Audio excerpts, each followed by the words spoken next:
Deixa eu dar uma olhada.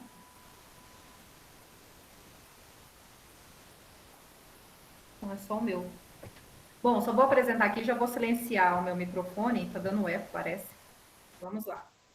Então, Monique, só uma oi. licencinha.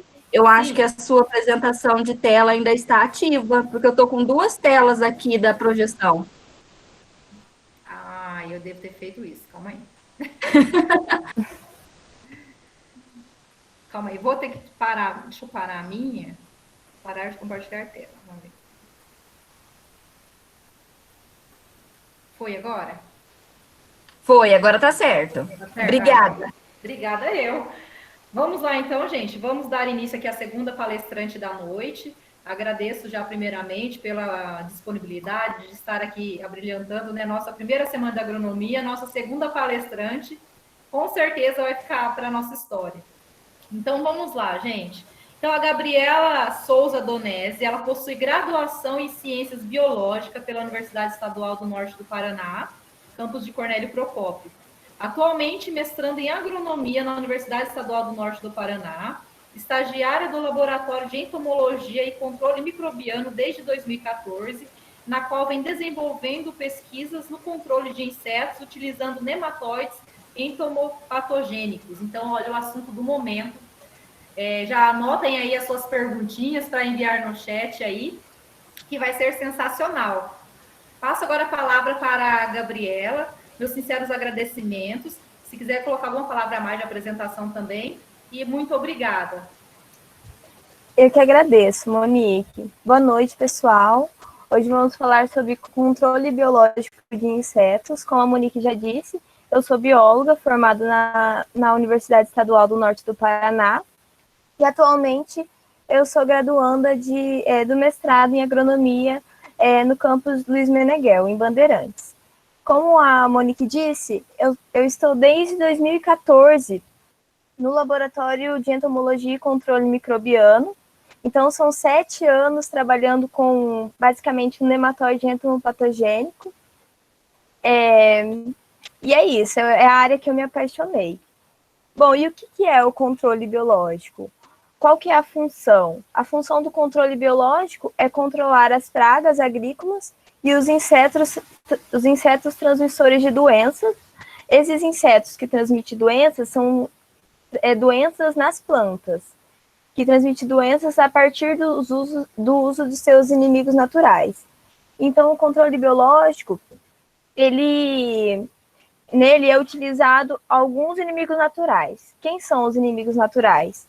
São os predadores e os parasitoides. Os predadores e os parasitoides, eles são insetos também, e também podem ser os patógenos. Os patógenos, eles são micro-organismos.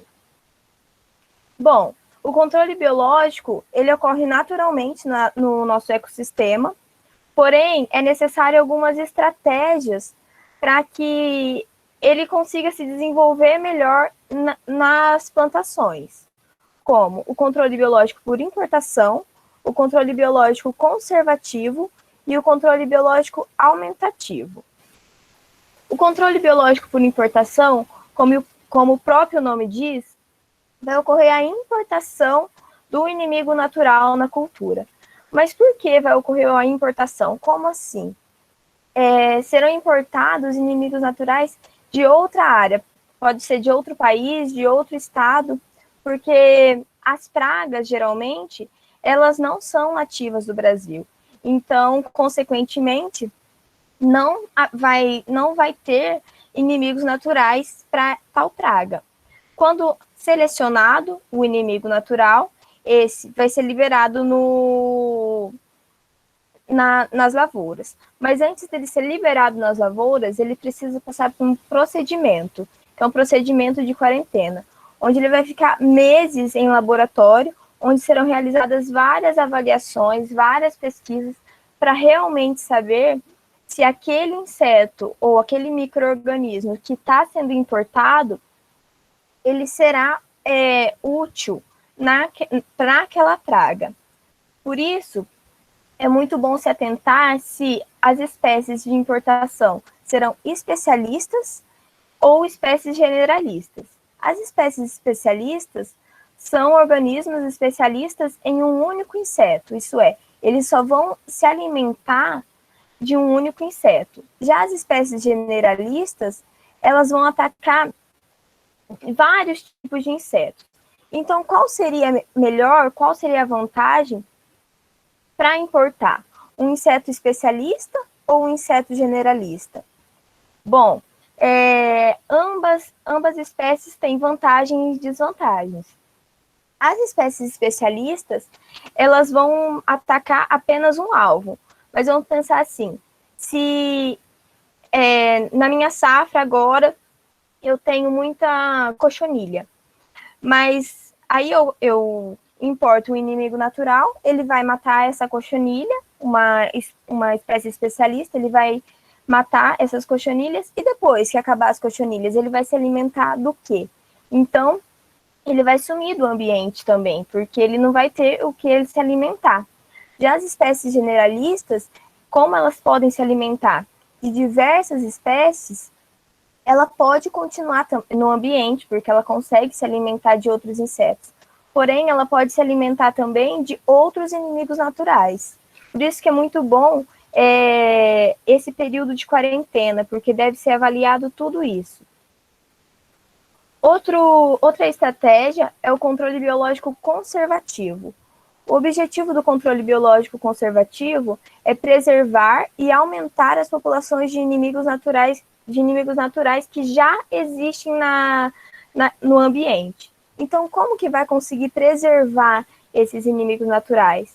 Fornecendo presas, outros alimentos, algumas fontes de energia. E também temos uma estratégia que é o controle biológico aumentativo. Nessa estratégia, os inimigos naturais, eles são sempre introduzidos e liberados, e após a criação massal em laboratório, é comercialmente aplicado em grandes áreas e em vários sistemas de cultivo ao redor do mundo. Um grande exemplo do controle biológico aumentativo é a Cotésia flavips. A Cotésia, ela vem sendo produzida em biofábricas já aqui no Brasil, e elas vêm sendo aplicadas sempre nas lavouras para controlar a broca da cana. Como que elas são aplicadas? Geralmente elas podem ser aplicadas em copinhos que são dispersos na lavoura, ou também podem ser aplicadas por drone. Bom, como eu já disse no início, os organismos que eles podem ser agentes de controle biológico são os predadores, os parasitoides e os patógenos. A gente vai falar um pouquinho sobre eles. Quem são os predadores? Os predadores, então, eles ocorre uma interação entre dois indivíduos, na qual um deles é predador, o predador, se alimenta do outro, a presa. Bom, um exemplo que a gente pode... quando a gente fala de predador, quem que a gente pensa? No leão, né? O leão, ele ele se alimenta de vários animais.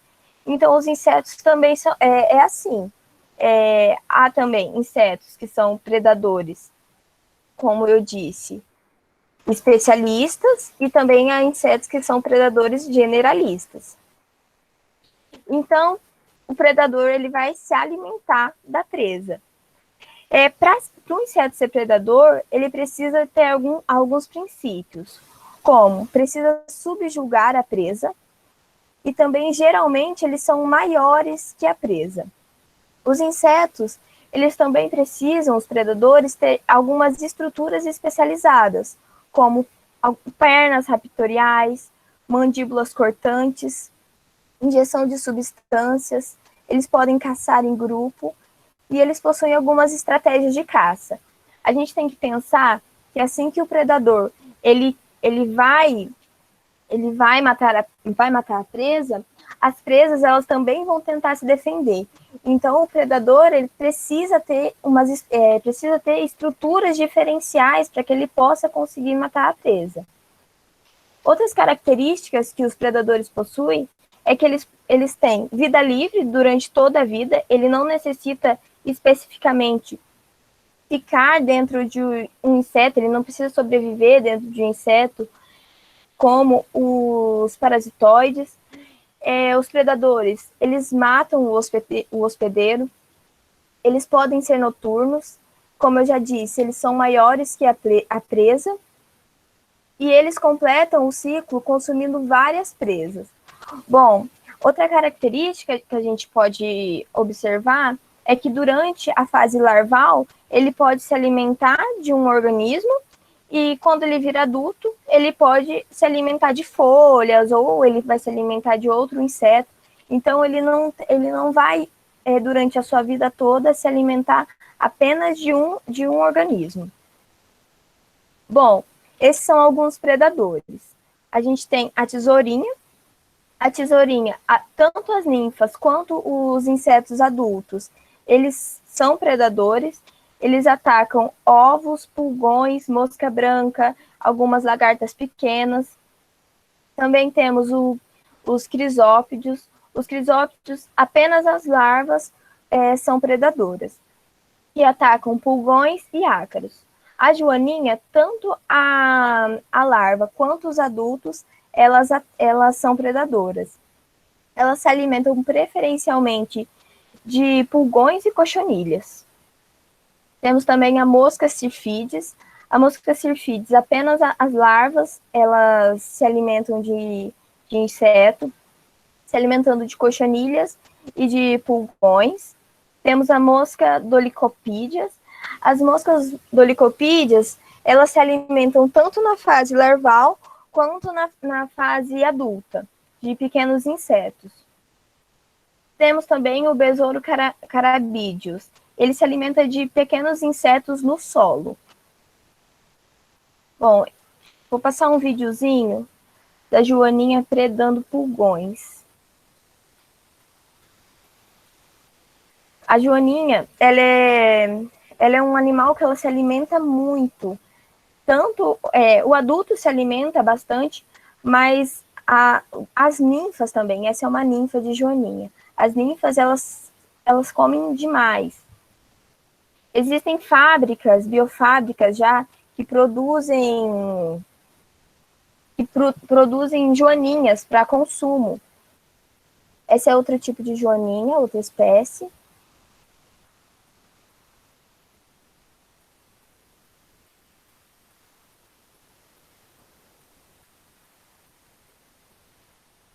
Ela está se alimentando de ácaros.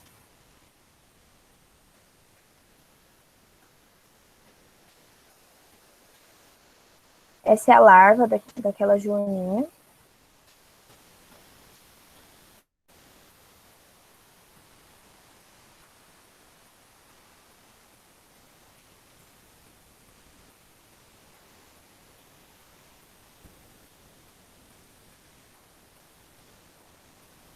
Esse é o crosípede. Ele está saindo do seu ovo. Os ovos dos crosípedes, eles possuem uma estrutura que eleva o ovo. Isso ajuda a não ter predação. Eu vou passar outro vídeo das larvas dos crosípedes. Dos crisópides, desculpa.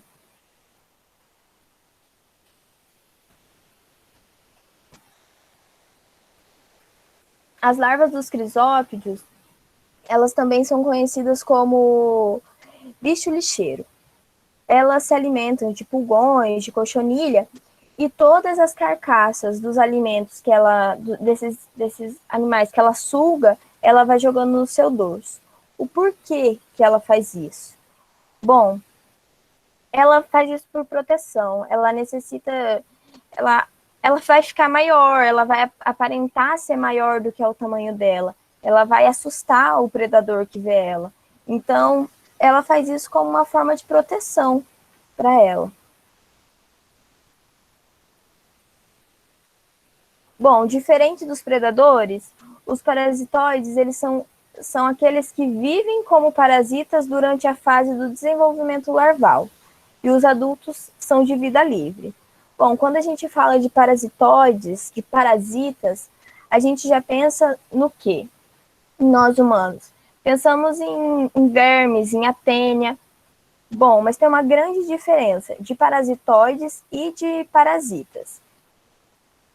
Bom, os parasitoides são os insetos que atacam outros insetos. Eles podem permanecer no hospedeiro por períodos variáveis e durante esse período ele vai ocorrer a morte do hospedeiro.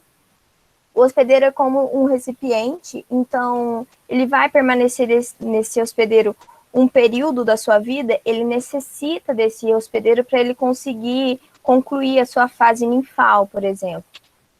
E os parasitoides, eles conseguem controlar o desenvolvimento do inseto, do seu hospedeiro, consegue controlar o desenvolvimento, o comportamento e a fisiologia do hospedeiro. Bom, eu não sei se vocês já viram vespa controlando aranha. Ela parasita a aranha, ela leva a aranha até a sua casa e lá ela lá ela já vai estar parasitada, né? Lá a aranha vai ficar imóvel, viva, sem se alimentar, mantendo os ovos da vespa. Já os parasitos, eles são muito diferentes dos parasitoides, como eu disse. Eles raramente localizam um novo hospedeiro, então geralmente ele vai viver a sua vida inteira no mesmo hospedeiro.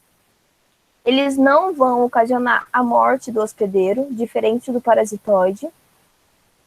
Pode haver vários estágios, várias gerações em um mesmo hospedeiro.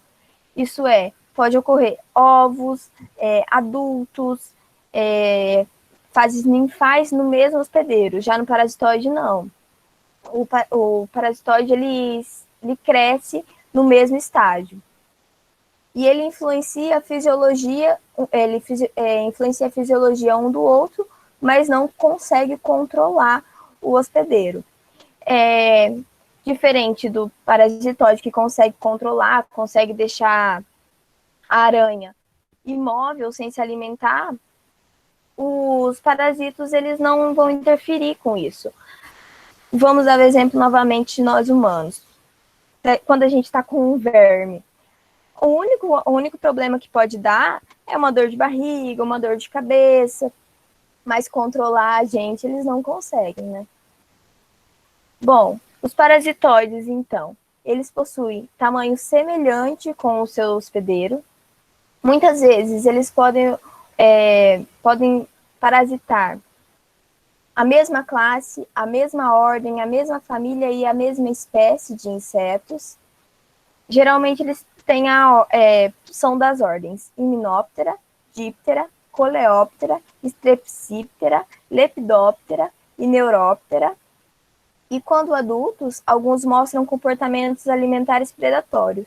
Isso é muito legal, porque durante a sua fase ninfal, ele é um parasita, e quando ele sai do inseto, ele é um predador, ele se alimenta de outros insetos.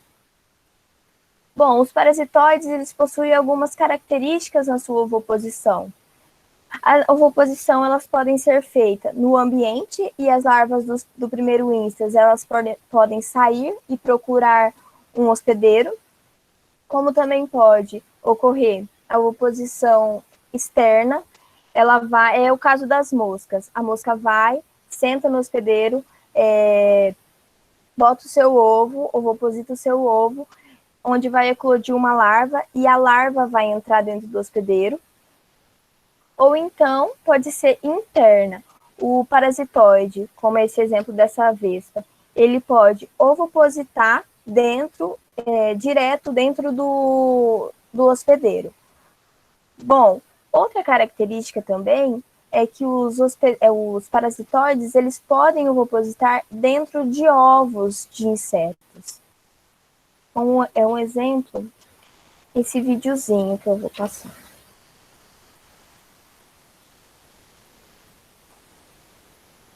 Esse é o Telenomus. Ele parasita ovos de Euquistos zeros, do percevejo. Em cada ovinho desse de Euquistozeros, ele vai também ovopositar um ovo. Ele já vem sendo bem usado na agricultura. Outra característica que a gente pode notar é que o aparelho ovopositor dele geralmente são mais compridos do que o normal. Aí o Telenomus ele está marcando o ovo que ele já parasitou. Ele deixa marcado para dizer assim, esse ovo aqui já foi parasitado.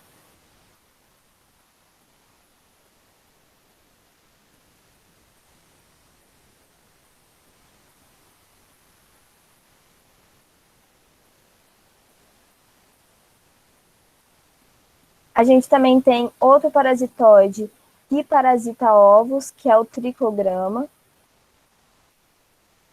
Ele parasita ovos de broca da cana de açúcar.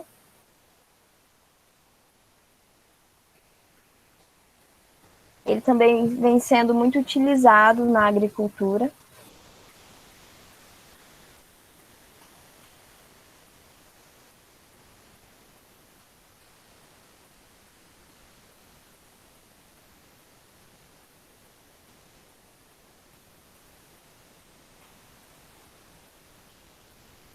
E temos também a cotésia, que eu havia citado no início da apresentação, que ela é a parasitoide da broca da cana, da lagarta da broca da cana.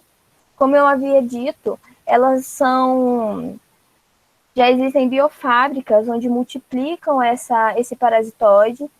A gente pode observar aqui nesse copinho, tem várias lagartinhas. A gente observa que elas são todas brancas. O porquê que elas estão brancas?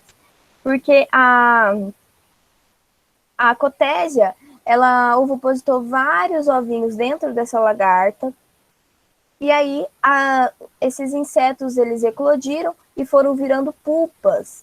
Então é cheio de pulpas aqui. E são dispostos na plantação vários copinhos desse, e as cotésias, elas começam a sair em busca de um novo hospedeiro. Outro método também muito utilizado é a utilização de drones para dispersar esses insetos. Bom, também temos os micro-organismos. Temos as bactérias entomopatogênicas, os fungos, os vírus entomopatogênicos e os nematóides. Bom, as bactérias, elas podem ser esporulantes ou não esporulantes. As esporulantes, elas são divididas em aeróbicas e anaeróbicas. Nas aeróbicas estão presentes os bacilos e nas anaeróbicas estão presentes os Clostridium. Mas as bactérias mais utilizadas no controle biológico são as bactérias bacilos. Bom, todo mundo aqui, eu acredito que já ouviu falar do Bacillus thuringiensis, que é o famoso BT. O BT, ele pode ser pulverizado, pulverização dessa bactéria no campo, ou também esse BT ele pode ser aplicado como cultura BT. O que é uma cultura BT?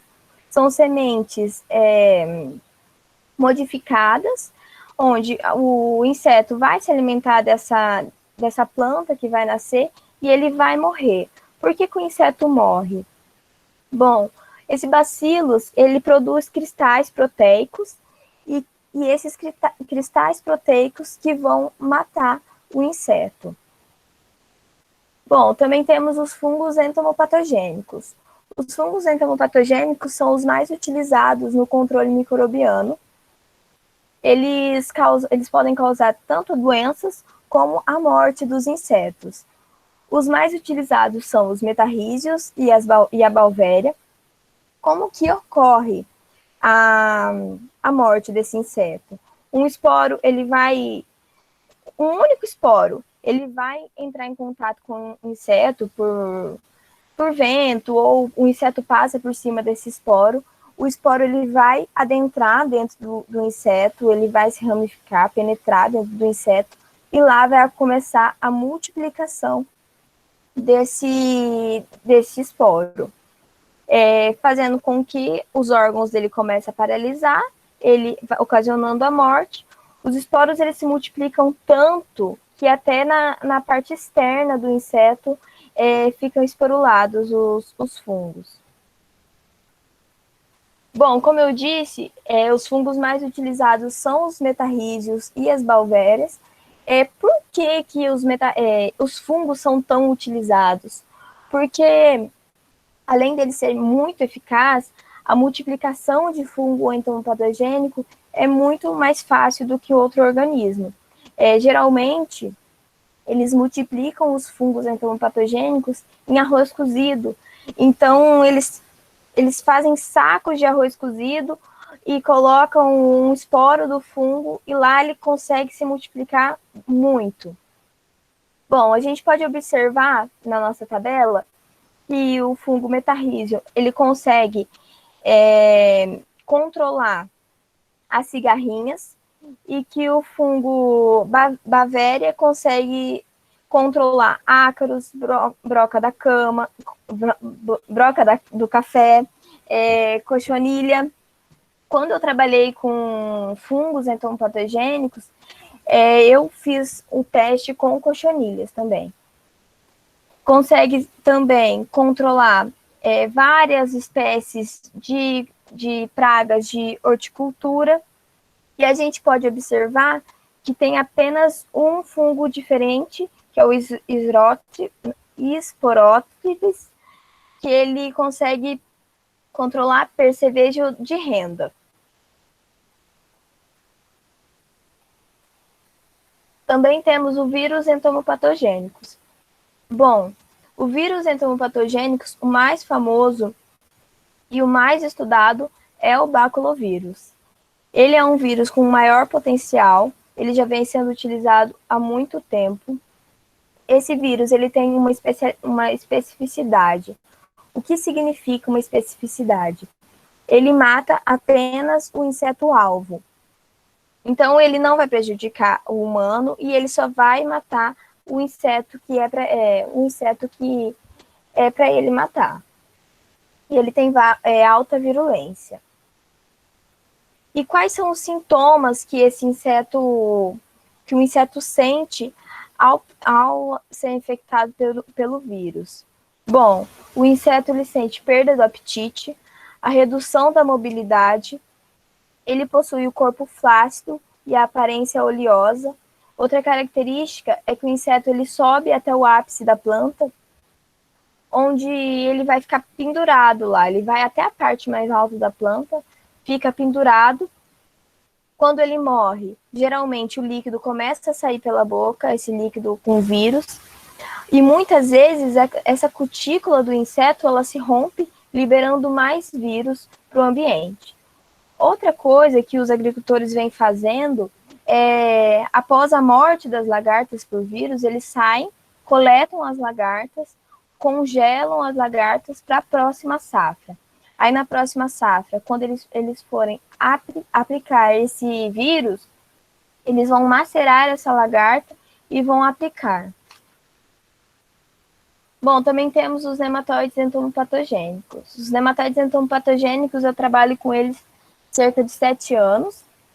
Eles são vermes presentes no solo. Vocês devem conhecer os nematóides da galha, que são os fitopatogênicos, mas são totalmente diferentes dos nematóides entomopatogênicos.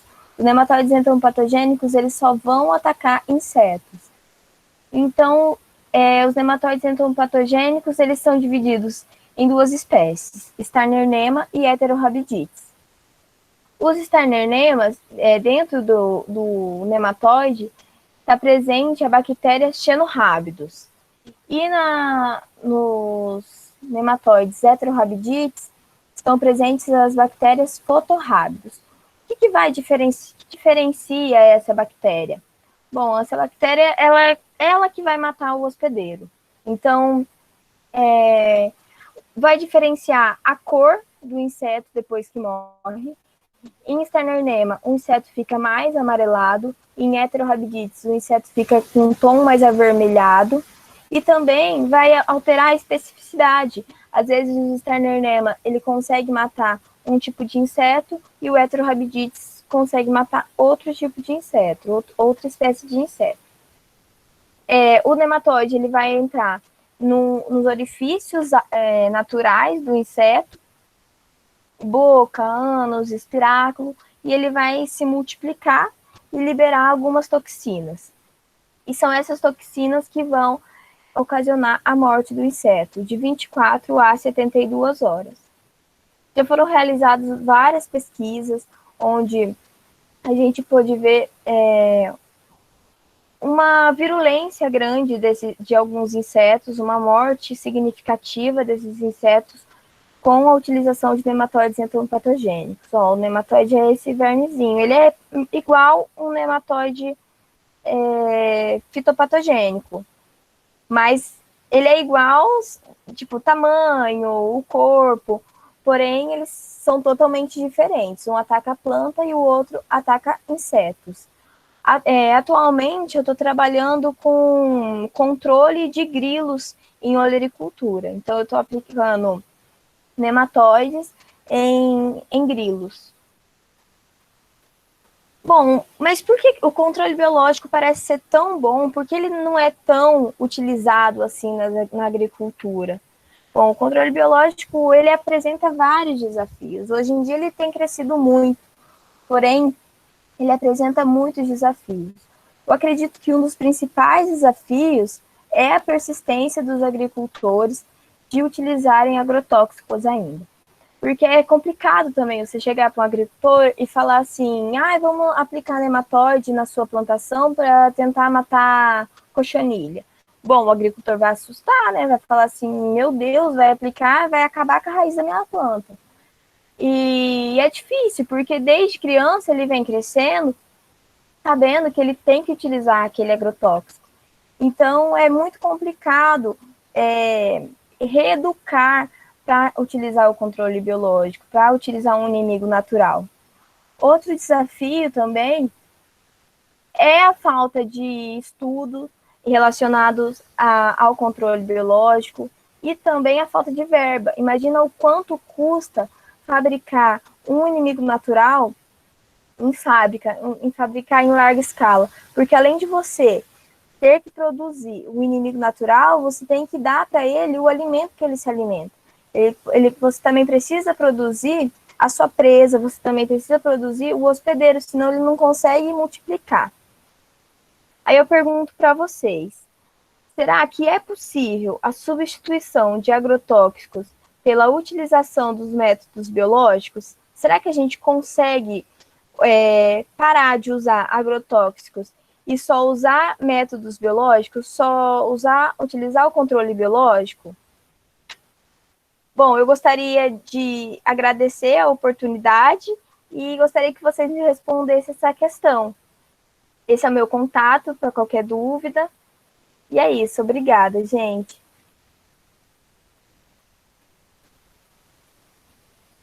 Obrigada, Gabriela, pela excelente palestra, ter mostrado um pouquinho para a gente aqui do que é o controle biológico. Acredito que muitos aí já ouviram falar, outros não ouviram falar, o que era parasitoides, como que se eu aplicava esse inseto na lavoura.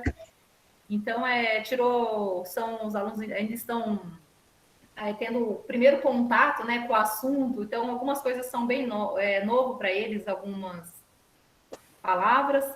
Temos o Éder, quer fazer alguma pergunta? Alguém quer fazer alguma pergunta? Alguém vai responder? Alguém vai responder a minha pergunta? Verdade. Será? Quem vai responder para a gente a pergunta da Gabriela? É possível, gente, substituir o uso de agroquímicos, no caso aí, por controle biológico? O que vocês acham? Eduardo, acho que não. Leonardo, acho que sim. Quem mais, gente? Vamos ativar o microfone. Quem que se arrisca a falar? Não precisa ter vergonha, não. Todo mundo sabe que nós estamos começando aí, se falar alguma coisa, mas é a opinião aí de cada um. Isso, o Leonardo colocou uma coisa que que eu até coloquei aqui. É difícil o produtor aceitar. Eu até ia perguntar aqui para a Gabriela, né? Como fazer, se você já fez alguma estratégia específica, como colocar isso na cabeça do produtor? Porque na maioria das vezes eu tenho alunos aí que fizeram até um curso, se eu não me engano é do Senar, tem um curso de controle biológico, agora eu não lembro qual que é. Se alguém souber aí pode falar. Eles ensinam certinho fazer o controle biológico, o nível de dano econômico, mas os pais, 2 alunos, os pais vieram não aguentar esperar ter o controle biológico, não, esperar o nível de dano econômico, ou aplicar algum biológico, ou para entrar com o uso do químico. Eles viram 2 insetos, 3 lá e quiseram já entrar com pulverização. Não tiveram a paciência de esperar. Então, você tem alguma estratégia específica? Você tem alguma...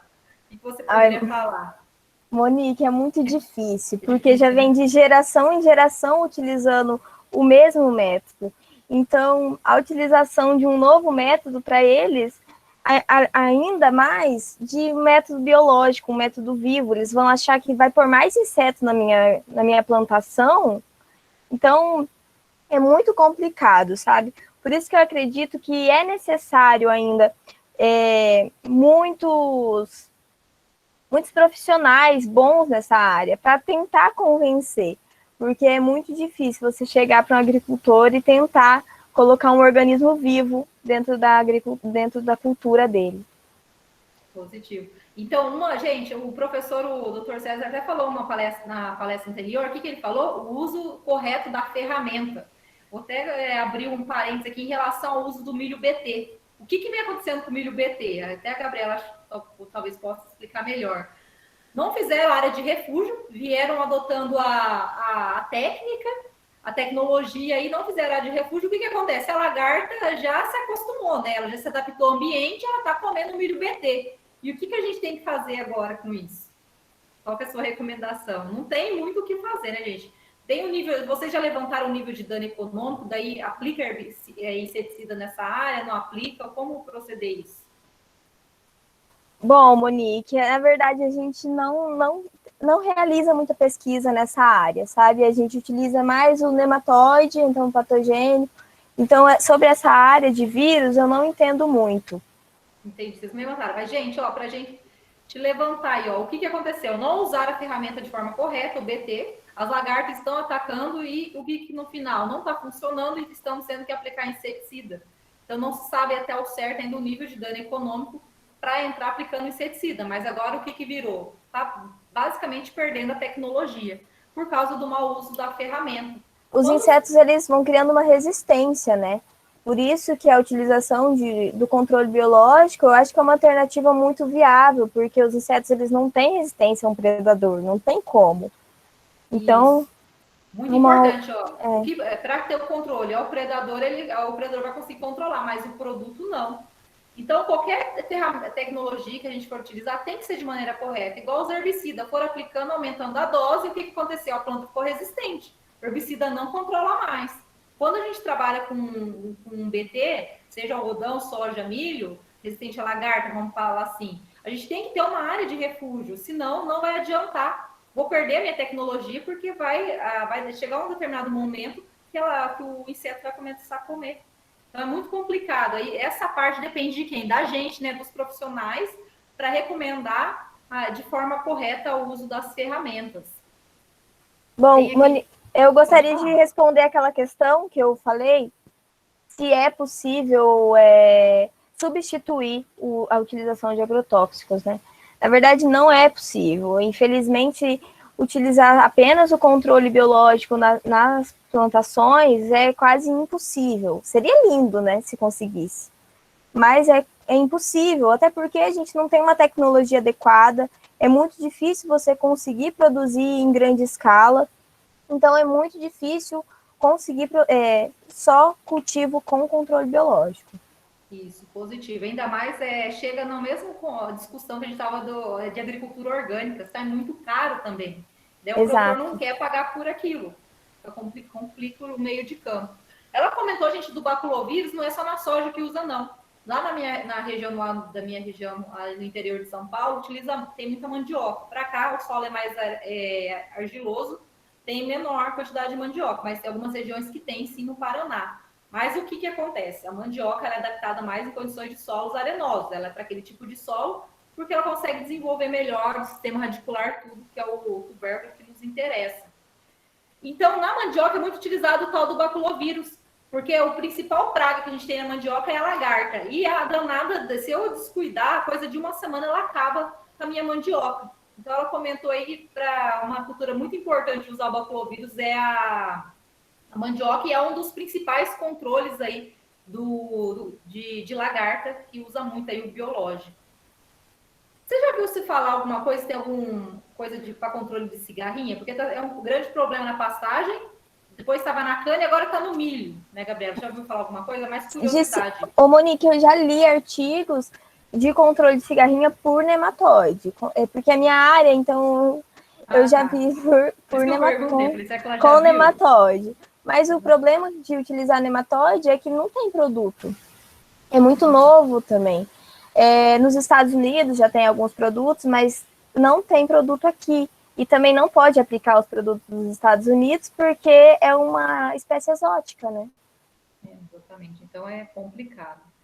E deixa eu ver as perguntas agora aqui. O Éder, ele comentou, até também era para falar sobre mais das indústrias que fabricam, ou seja, as biofábricas. Sim, na verdade nem tem muita biofábrica, porque é muito caro. Você precisa produzir tanto a presa, e você precisa manter essa presa, você precisa alimentar essa presa com dietas artificiais, isso também é um custo. E você precisa ter tudo mão de obra, não tem nada de máquina. Então é muito caro para conseguir manter. Tem algum lugar? Tem, né, Gabriela? Eu acredito que não. Por isso que os fungos, eu disse que é muito mais fácil produzir. Eles produzem num saco de arroz cozido. Então, eles conseguem produzir muito fungo. E ele é um dos mais utilizados nas plantações mesmo, né? Sim. Tem o do Luan aqui. Hoje no Brasil, qual a porcentagem e o crescimento do uso do controle biológico nas lavouras? E por que de não fazer o controle biológico? Alto custo financeiro, difícil manejo? Ela até comentou. Eu acredito que já comentei. Não tem como manter. É muito caro. Eu acredito que seja isso. Isso, e também colocar na cabeça do produtor, né? Convencer que não vai causar um dano. O Adilson, qual o melhor método a ser feito, no seu ver, aonde possa ingressar o manejo químico e biológico, visando maior controle, sem que tal cultura tenha alto ataque de insetos e sem que tenha um alto uso de inseticidas, visando que o Brasil é um país favorável a pragas devido ao clima? Dano econômico, né? Você chegou a ver a pergunta? Eu acho que eu não consegui. Deixa eu ler.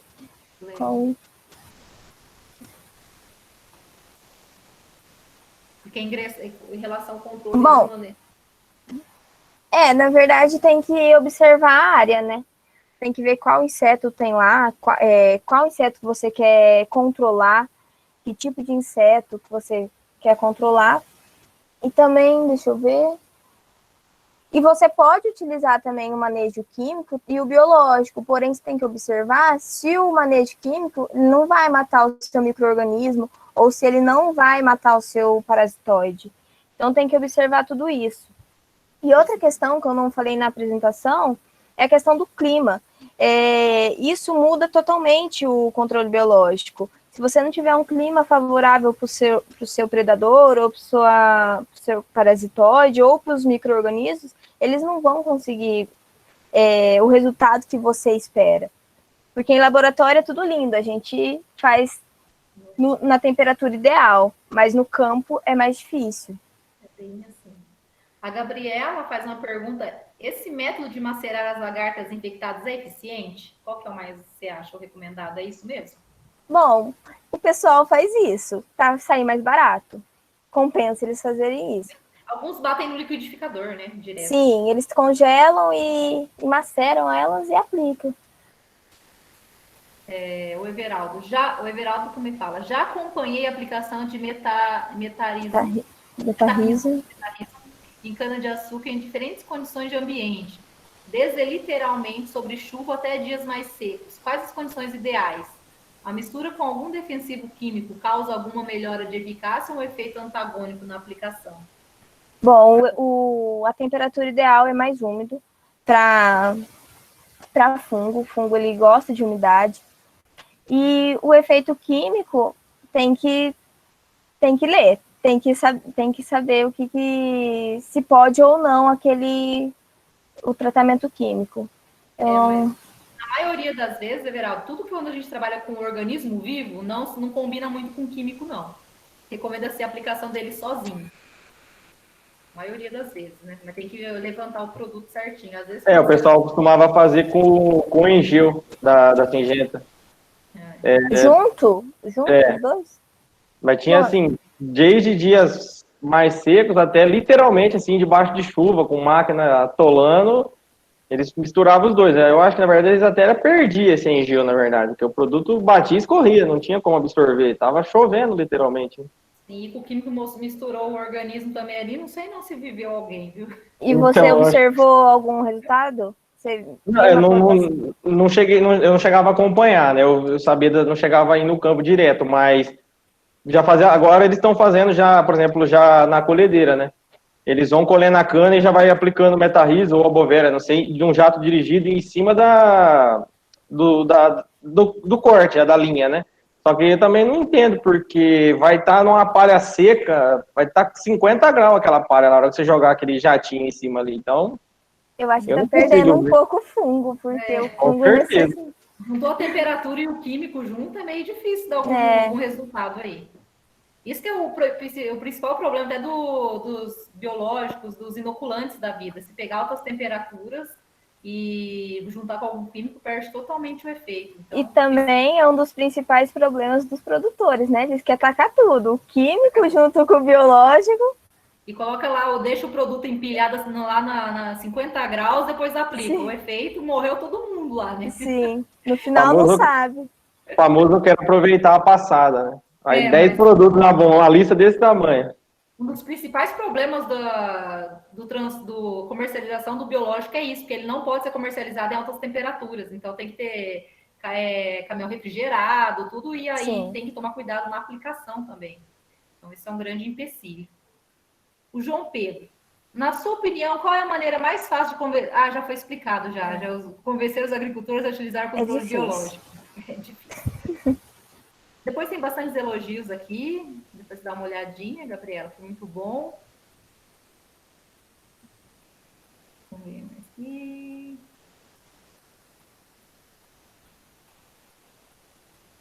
Esse pode ser aplicado intercalado. É intercalado qual sentido? Eu não entendi. Eu acredito que seja com químico.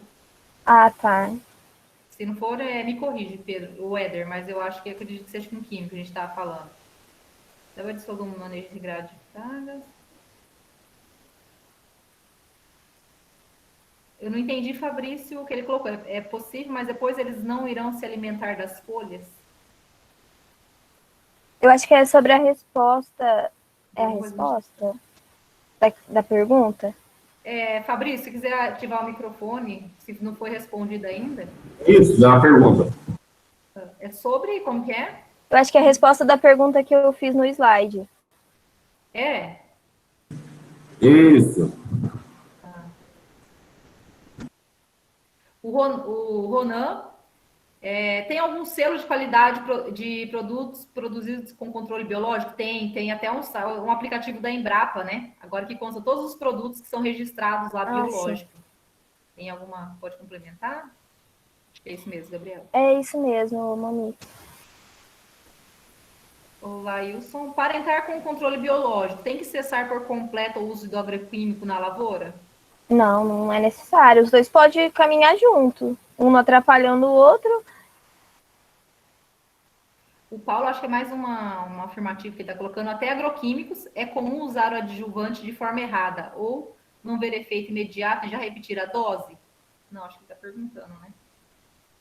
Eu não entendi. Não, eu acho que ele está afirmando. Com agroquímico é comum usar adjuvante de forma errada e não ver efeito e repetir a dose. Deve ser igual aplicar também. É difícil Eder, responder essa, né? Qual o custo-benefício para consumir final, ou para consumidor final com o uso do controle biológico?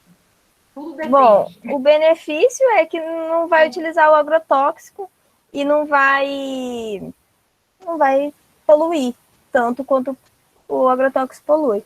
Porém, benefício o malefício vai ser bem maior na visão do agricultor. Vai ser uma mão de obra bem maior, mais caro para ele poder aplicar. Então, na visão do agricultor, Não é muito bom, não muito é muito viável. bom. Infelizmente, a cabeça é assim mesmo, gente. O Everaldo acabou de comentar até, né? Produtor não confia muito, infelizmente. É bem isso. Então, é difícil colocar na cabeça. A Nadia colocou o exemplo. Se ele, do produtor de goiaba, se ele falar de aplicar ou liberar nematóides na área, ele me toca do sítio. É bem É isso. verdade. A Gabriela, se não me engano, em Tarumã tem o da Vespa Cotésia, uma empresa que vende. Pode ser Ah, que que tenha. legal, eu não conheço. Bacana. Eu acredito que é o caso da usina, tem duas grandes usinas lá, né? A bactéria é tão pequena, não é tão pequena, não é danificada? Eu acredito que é na hora de macerar. Paulo poderia complementar a pergunta? Eu não entendi também. Eles estavam comentando, né, se não tinha problema essa técnica de maceração ao bater no liquidificador. Aí eu afirmei que ela é tão pequena que na hora da maceração ou de liquefazer a solução, a bactéria ela não é danificada. Perfeito, boa colocação, Paulo, obrigada. Bioma massa, se não me engano. Deixa eu conferir aqui eu acho que é o nome Yaronan, que fala. Calma, ele tá perguntando o nome do aplicativo. Deixa eu checar aqui que eu já falo para você. Eu tenho um aplicativo também, que é esse aqui, ó. Ai, será que tá É esse aí aparecendo? mesmo. Bioinsumos? Esse É? aí. Esse aí. Aí sumiu. Volta Ai, um meu pouquinho. Deus. É esse mesmo. Eu Ah, ia é procurar porque entrou. Mas é bioinsumos, ó. Ó, é esse aí, gente. Ó, ele tem todos os registros para controle de praga, para todas as culturas certinho. Pode baixar aí, é grátis, e é da Embrapa, é muito bom. O Éder, para a gente fechar aqui, né, nossa palestra e fazer o sorteio do nosso brinde desta noite, ele comenta. Resumindo, é inviável o uso do controle biológico pelo alto custo? Bom, por enquanto é inviável, infelizmente. Mas eu acredito que no futuro pode ser que. Eu espero que isso mude. Na verdade, é inviável, mas não é, né? Eu acredito muito no controle biológico. Eu não gostaria de falar que é inviável.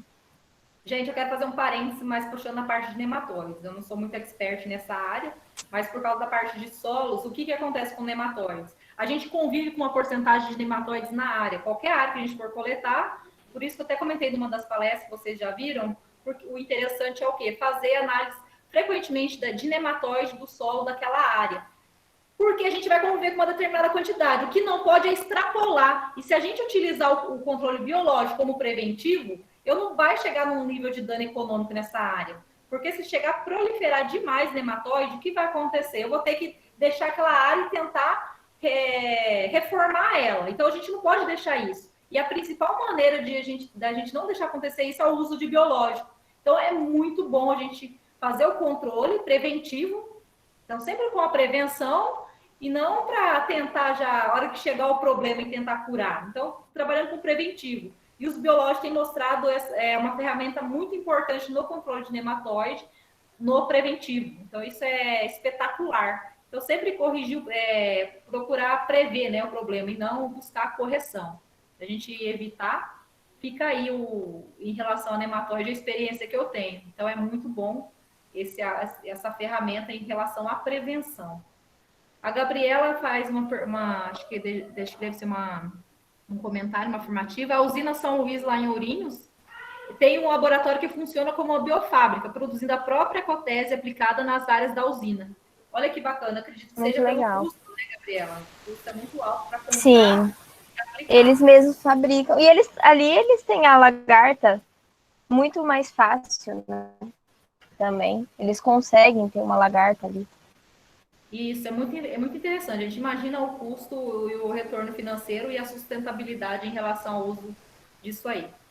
Gente, eu agradeço imensamente aqui a Gabriela por disponibilizar o tempo, falar um pouquinho do controle biológico. Para alguns, algumas coisas foram novas, para outros agregou um pouquinho mais no conhecimento. O meu muito obrigada em nome da FACREI por estar aí presente. Daiane, vamos preparar o print como uma forma de agradecimento, uma salva de palmas, né, que não estamos presentes de corpo, mas estamos aí para a gente deixar registrado este momento. Alguém tem mais alguma pergunta? Podemos finalizar? Acho que é isso, então, gente. Muito obrigada. Daiane está na escuta aí para bater o print para a gente? Estou. Então, galera, vamos aí ligar as câmeras que eu vou tirar o print. Registrar o nosso encontro aí da nossa semana.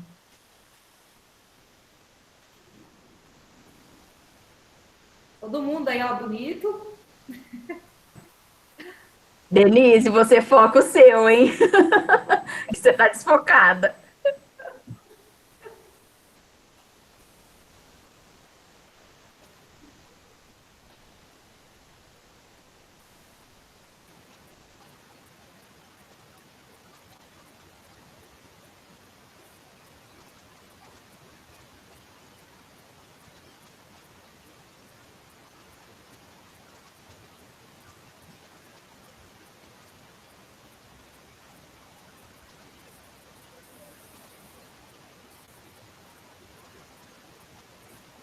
Pronto, galera, tirei 3. Não vai ter que ficar, não. Meia hora. Ah, Luiz, para de reclamar. Obrigada, Gabriela, mais uma vez. Eu que agradeço, pessoal. Gente, quem não fez aí, né, o sorteio, preencheu lá, eu vou realizar o sorteio agora com vocês. Muito obrigada, então, deixa eu encerrar a gravação. Será sempre bem-vinda, viu, Gabriela? Obrigada.